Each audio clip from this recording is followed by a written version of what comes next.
Maraming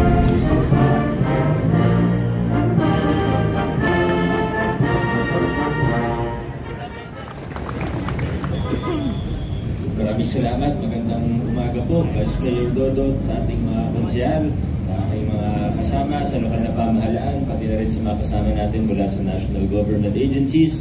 Good morning po. Ako po, wala naman po sana akong mensahe na, pero may pinapa-announce po si Konsehal Buboy Agustin, kaya hindi ko naman po siya matanggihan.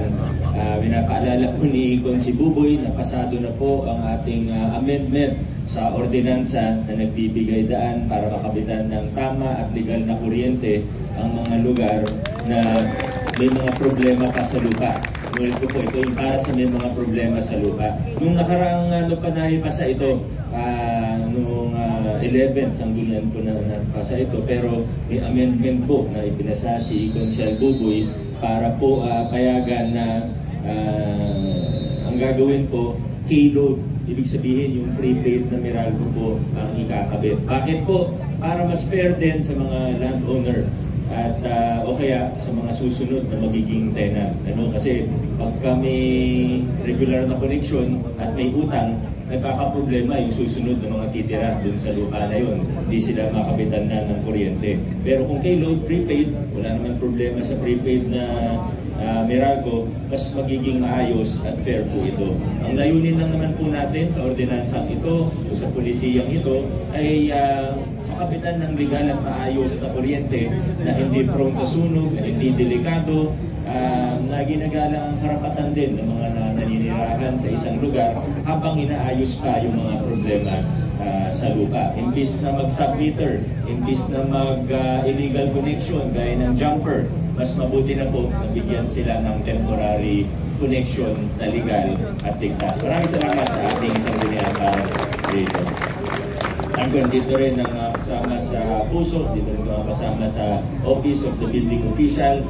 Siguro ngayon, pagdating naman sa Office of the Building Official, mga nire-require natin, lalo na pag medyo tumataas na, talagang ini-inspection na natin ngayon at nire-require sila na magkaroon ng tamang building permit. Alam niyo naman po na pag sa urban poor areas, traditionally, hanggang ngayon naman, medyo maluwag talaga tayo pagdating sa mga permit.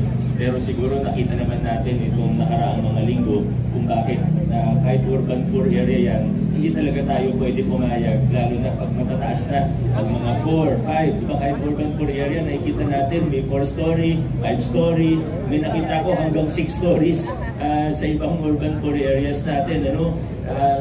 Kahit na gusto nating sabihin na o kaya gusto natin silang pagbigyan, safety.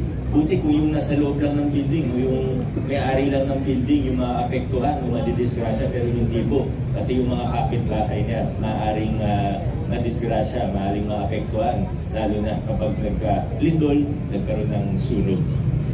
So, talagang ng instruction natin sa Office of the Building Official na lalo na pag nakita natin lumalagpas na sa 3-story ng isang residential building, kailangan mahigpit na po tayo pagdating sa mga requirements natin. Dahil ito po ay hindi para kahirapan ng mga residente, kundi po para sa kaligtasan ng bawat isang residente.